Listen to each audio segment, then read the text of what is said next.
Hey there, hope you're doing well. Just going to have a quick chat about the Marples range of bench planes. You really don't see these too often, and I think the reason for that is that they had a relatively small production run. I think they were made during the 30s, right up until the 60s when they were just discontinued. And I think they really came into being. I think a lot of British-made planes. I think there was a whole concept during the 1930s that there were some tariffs put on imports. So you've got your American-made Stanley planes. I think some of the reason why Record and a couple of other companies got into making these planes is number one is they're brilliant, they're world beaters. And also with the tariffs of trying to ship stuff over, all of a sudden to produce them domestically was cheaper. But yeah, you don't see these so often. So I did a little bit of research about them.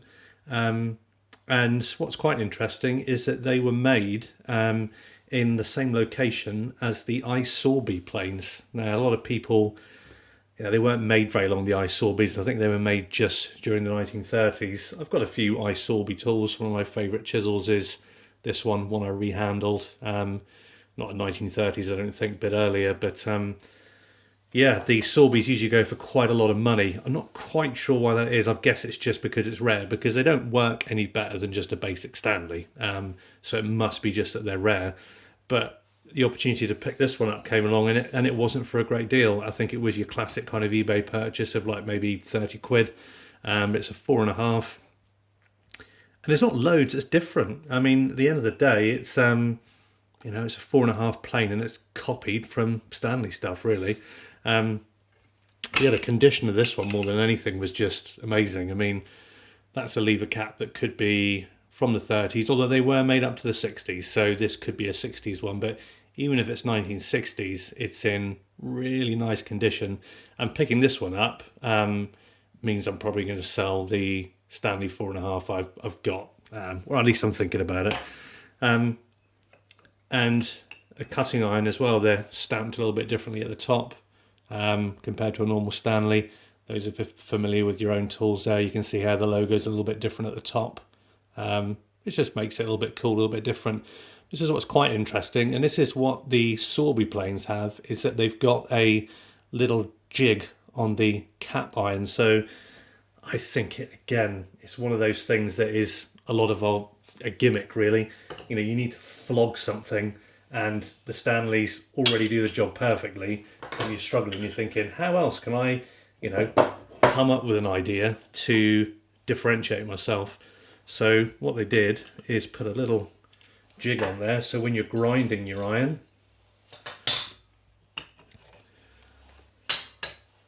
obviously this cap iron would be off as well, because you'd be using it on the tool you'd be working on.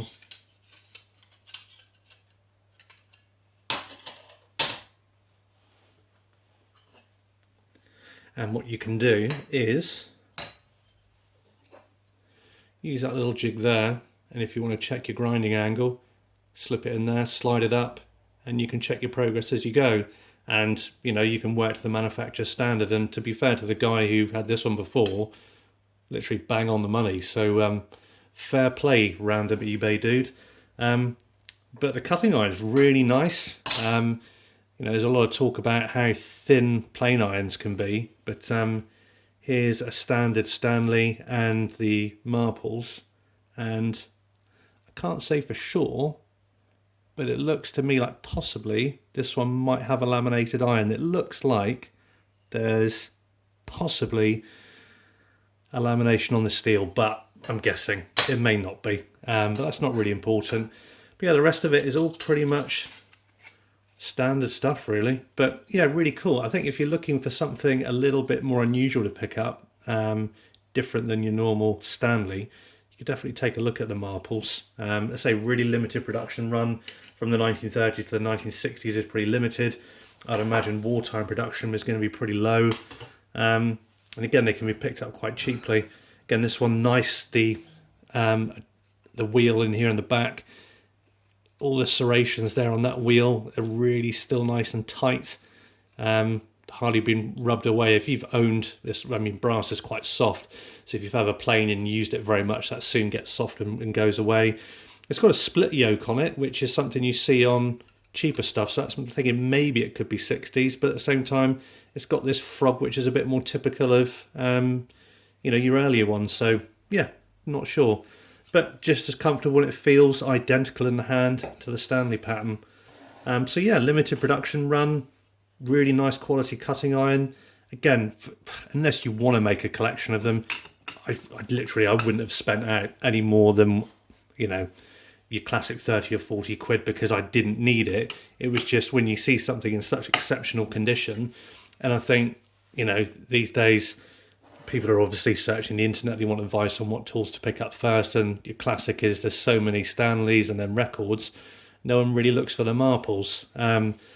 Another thing I quite liked on this is you can see on the sides kind of the machining down there, those kind of vertical lines, that's still all present. On the sole you can see that as well. It's got the little bit chamfered off at the back there, so when you're withdrawing the plane over your work, that's likely to stab it into something. Not sure whether that was done at the factory. It looks factory done, to be honest. It doesn't look like it was done by anybody else, but none of these other corners have been softened, so I'll probably go ahead and do that. But yeah, take a look at it. It's got some really cool logos, the Shamrock logos, and they use the same numbering system, 4.5. The only way they changed it is just put M in front of it. Record, they put a 0 in front of whatever bench plane reference it was. But yeah, it's basically like a normal 4.5, but it's pretty cool. And yeah, keep an eye out for one. If you see one, don't hesitate to pick it up. It's equal to anything else, not better.